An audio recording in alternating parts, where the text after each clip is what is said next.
अस्सलाम वालेकुम to all class 7 ए और बी के बच्चे। आप लोग कैसे हो? उम्मीद करता हूँ कि आप लोग अपने घर पर खैर खैरियत से होंगे और आपके परिवार में भी इंशाल्लाह सभी लोग खैर खैरियत से होंगे।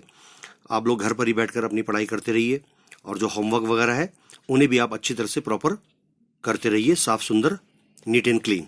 ठीक है बच्चों, इंशाल्लाह उम्मीद करते हैं कि जल्दी से ही ये स्कूल का जो सिस्टम है वो शुरू हो जाए।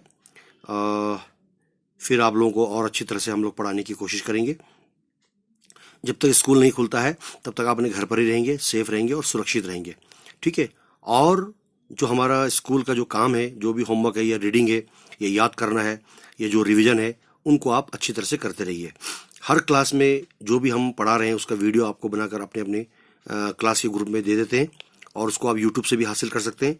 कुछ बच्चे कहीं दूर गए हुए हैं या जिनको कुछ जानकारी इन्फॉर्मेशन नहीं मिल रही है, वो अपने साथ के जितने भी सहपाठी हैं, जो उनके फ्रेंड्स हैं बच्चों के, वो उनसे पूछ कर भी आप हासिल कर सकते हैं। नहीं तो हमारा आप लोगों को मालूम है कि हमारे जो स्कूल का यूट्यूब चैनल है उस पर भी सारी इन्फॉर्मेशन, जो भी मटेरियल आपको चाहिए वहाँ पर आपको वो उपलब्ध है, वहाँ से आप हासिल कर सकते हैं। ठीक है, चलिए शुरू करते हैं। पेज नंबर 107 हम पढ़ा रहे थे आपको। भगवती प्रसाद वाजपेयी द्वारा लिखी गई ये कहानी थी, पार्ट 14, मिठाई वाला। हमने आपको यहाँ तक पढ़ाया था, आगे बढ़ जाता है। इसके साथ है, राय विजय बहादुर के बच्चे भी एक दिन खिलौने लेकर घर आए। वे दो बच्चे थे, चुन्नू और मुन्नू।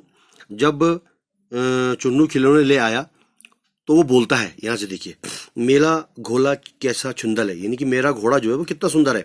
मुन्नू बोला, और देखो मेला चेला भी कैसा सुंदर है, यानी मेरा भी खिलौना कितना खूबसूरत है। दोनों अपने हाथी घोड़े लेकर घर घर में उछलने लगे। इन बच्चों की माँ यानी चुन्नू और मुन्नू की माता भी रोहिणी कुछ देर तक खड़े खड़े उनका खेल उनको निहारती रही, देखती रही। अंत में दोनों बच्चों को बुलाकर उसने पूछा, अरे ओ चुन्नू मुन्नू, ये खिलौने तुमने कहाँ से लिए, कितने में लिए, तुमको ये खिलौने किसने दिए? मुन्नू बोला, 2 पैसे में, यानी कि 2 पैसे में खिलौने वाले दे गया। इसका मतलब ये हुआ कि 2 पैसे में हमने खिलौने वाले से ये खिलौना खरीदा है। रोहिणी सोचने लगी कि इतने सस्ते कैसे दे गया, बहुत ही कम दाम में। ठीक है, ये तो वही जाने, लेकिन दे तो गया ही है, इतना तो निश्चय ही यह बात तय है। एक जरा सी बात ये ठहरी, रोहिणी फिर अपने काम में लग गई।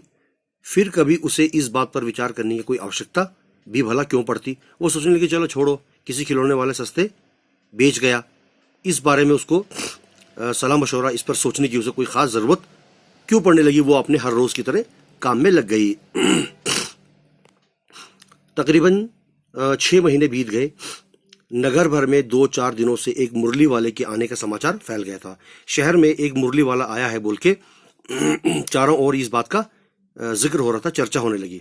लोग कहने लगे, भाई वाह, मुरली बजाने में वो एक ही उस्ताद है, एक ही बहुत काबिल है। मुरली बजाकर गाना सुनाकर वो मुरली बेचता भी है, वो भी 2-2 पैसे में। भला इसमें उसे क्या मिलता होगा? भाई 2 पैसे में आखिर मिलता ही क्या है? मेहनत भी तो ना आती होगी उसको बनाने में। एक व्यक्ति ने पूछ लिया, अरे भाई कैसा है वो मुरली वाला, मैंने तो उसे देखा ही नहीं। उत्तर मिला, दूसरे इंसान ने जवाब दिया, उम्र तो उसकी अभी अधिक न होगी, यही 30-32 वर्ष का होगा, दुबला पतला गोरा युवक, बीकानेरी रंगीन साफा बांधता है। वही तो नहीं जो पहले खिलौने भी बेचा करता था? हाँ, जो आकार प्रकार तुमने बतलाया था उसी प्रकार का वो दिखने में लगता है। तो वही होगा भाई। पर भाई है वो एक उस्ताद, बहुत ही कलाकार आदमी है।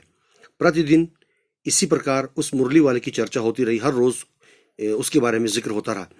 प्रतिदिन नगर के प्रत्येक गली में उसका वो मादक अपनी ओर खींचने वाला, मीठे गले से निकालने वाली वो आवाज, वो गीत, मृदुल स्वर, मीठी आवाज सुनाई पड़ता।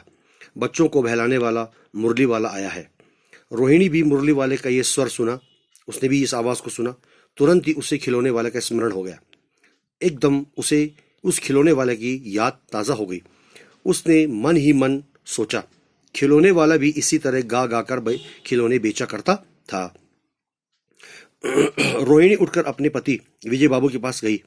जरा उस मुरली वाले को तो बुलाओ, चुन्नू मुन्नू के लिए 1-2 मुरली खरीद लूं। क्या पता वो फिर इधर आए ना आए। वे भी जान पड़ता है पार्क में खेलने निकल पड़े हैं। विजय बाबू एक समाचार पत्र पढ़ रहे थे। चुन्नू मुन्नू के जो माता पिता हैं, रोहिणी और विजय बाबू, वो एक जगह बैठकर अखबार पढ़ रहे थे। उसी तरह उसे लिए हुए वे दरवाजे पर आकर मुरली वाले से बोले, क्यों भाई? अरे मुरली वाले, किस तरह देते हो ये मुरली? यानी कि इस मुरली की कीमत क्या है, क्या दाम है इसका? तो पेज नंबर 107 तक हमने आपको पढ़ाया है और पेज नंबर 8 हम आपको इंशाल्लाह कल पढ़ाएंगे। तब तक आप इन्हें पढ़ते रहेंगे, समझते रहेंगे और घर पर ही रहेंगे, सेफ रहेंगे, सुरक्षित रहेंगे। ठीक है, इनके होमवर्क, इनको रीडिंग करना, इनको पढ़ना, समझना आप घर पर ही करते रहिए। ओके, खुदा हाफिज, थैंक यू।